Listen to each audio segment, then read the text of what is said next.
Hey everyone, today I'm going to show you how to make this fun honeymoon or beach tote bag. For the materials, you'll need a tote bag, a heat press or iron on vinyl, and a Cricut. First, cut your desired words on the vinyl with your Cricut. Then heat up the area on the tote bag you'd like the vinyl to go. After that, determine where you'd like to place the vinyl.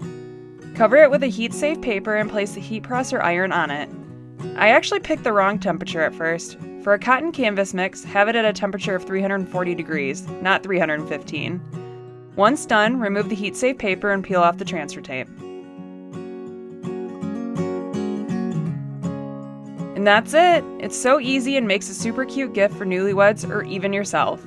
If you enjoyed this tutorial, please make sure to like, comment, or subscribe below. Thanks for watching! Thank you for watching, and don't forget to subscribe.